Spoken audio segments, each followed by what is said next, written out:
GM, it's Chris. And let's talk productivity because I believe that even if you're like an owner, you're a CEO, you're a founder, you're an entrepreneur, new or old, you're a consultant, you're a coach, you have some kind of business, you're doing something.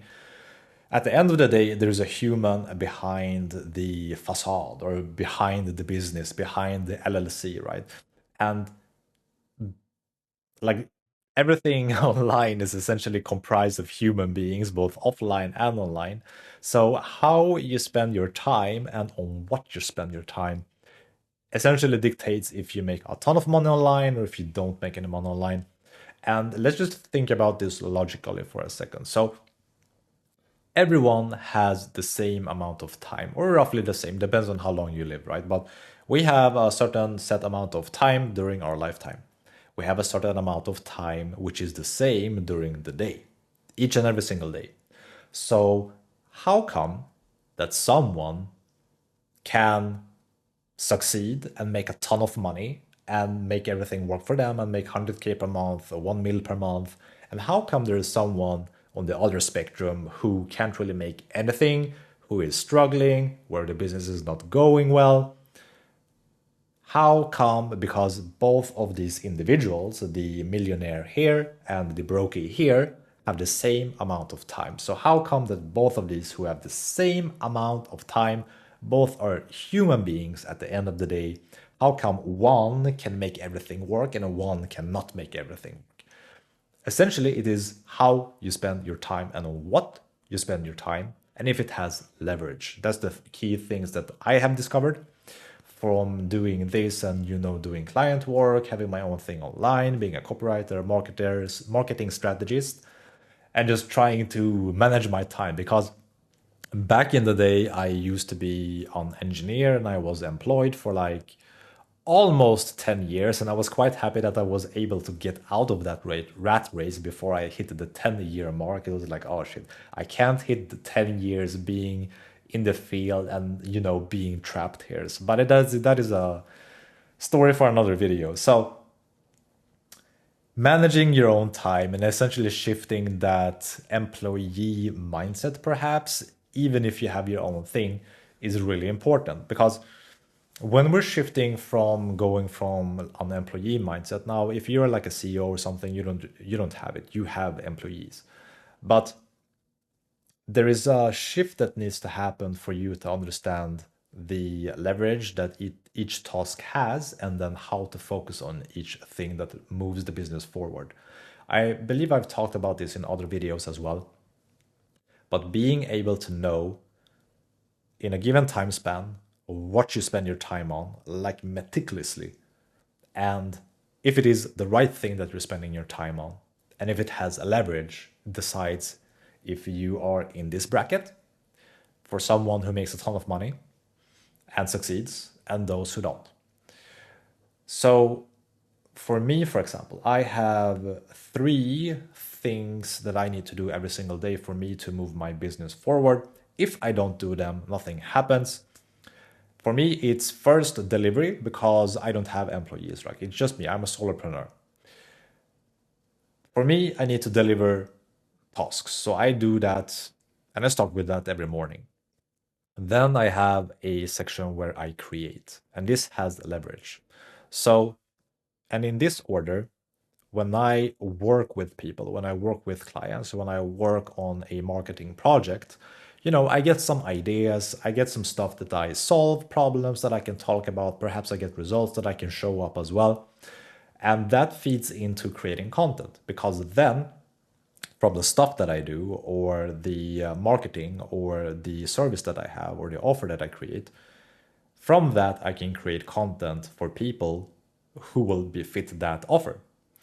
And the content I create has inherent leverage, meaning that these YouTube videos that I create, they will be here for a very long time. People will discover them weeks, days, months after I've created this video. And if I pack it with insights, with value, and I make an offer, then that can essentially serve me down the road very well.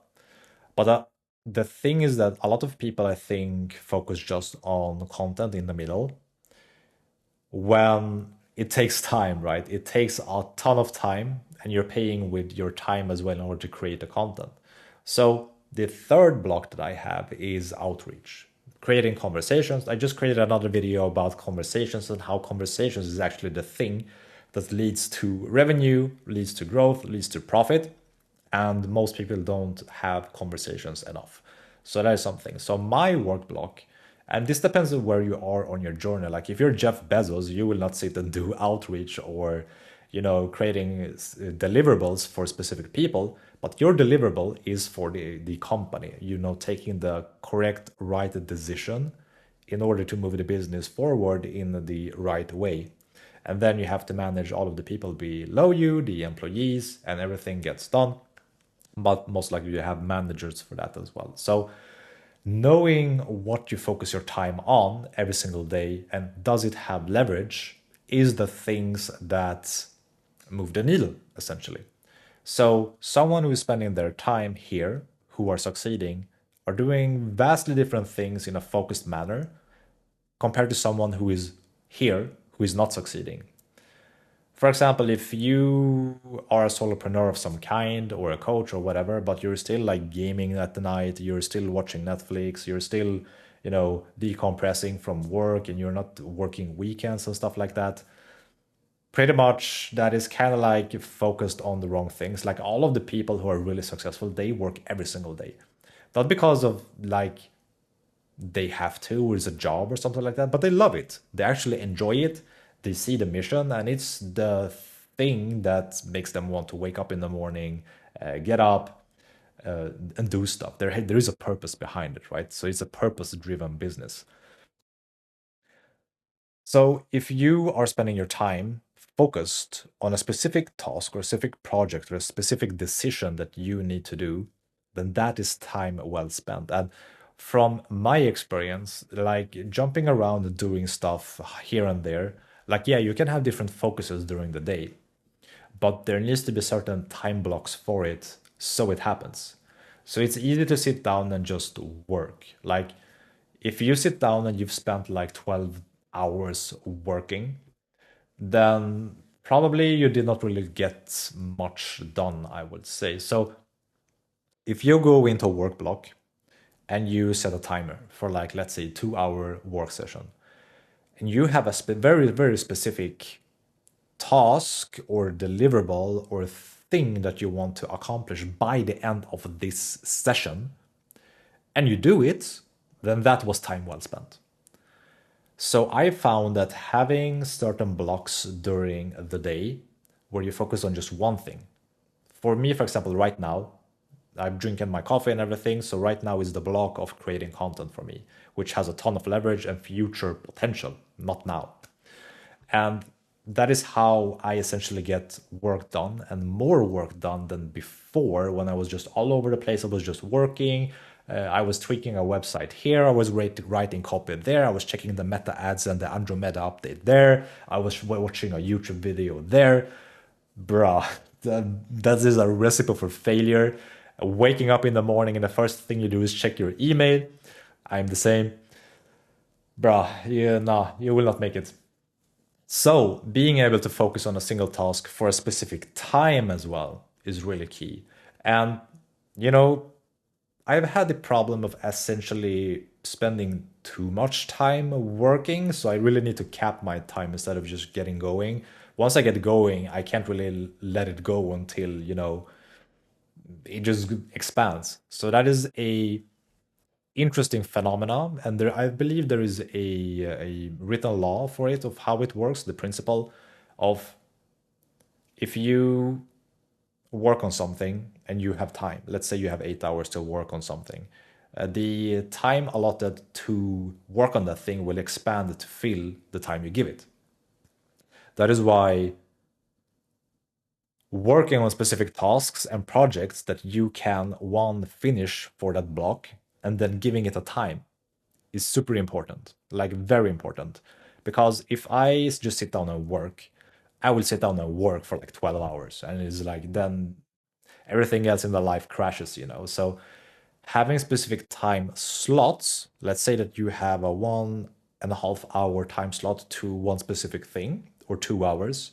Then you take a break, you go to the gym, you do something else, go on an errand, then you come back and work, and then you have a specific thing you're doing. Then you take a break, maybe you go eat, maybe you hang out with your family, with your girlfriend, and then next block, and you work on a specific thing. Now, one important thing that happens during the day here is that you have the most focus and the most discipline and the most energy when you wake up in the morning. It's just like a resource tank. It drains during the day, almost like gas in a car, right?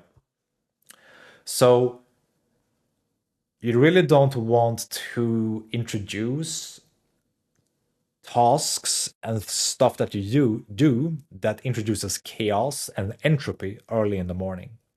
So you want to be very focused, very disciplined, very stay away from the phone, stay away from pretty much conversations and, social media and anything that can drag away your attention and distract you in the morning. So it's super key. So if you progressively work with tasks that demands more of a broad attention span or a broad influence on the world, then you're better off doing it later, which for me is essentially outreach, creating content, perhaps answering some comments, answering some emails, shooting a video for someone who responded to my outreach, etc. That comes later because then that introduces a bit of chaos. It's harder to control. But that is just for me, and the daily workflow will pretty much be different for everyone. But to wrap this video up, your daily tasks needs to essentially be 1 in work blocks, I would say, 2 in a specific order of entropy, and 3, since you have the same time that a millionaire has, are you doing it on the right things that will move the needle forwards, and does it have leverage tied to it? And it's totally fine if you're in a position where you can't really do just stuff that has mega leverage. You have a bunch of employees behind you, which is the leverage in that case. And that is totally fine. But know that you need to spend your time wisely because someone else is.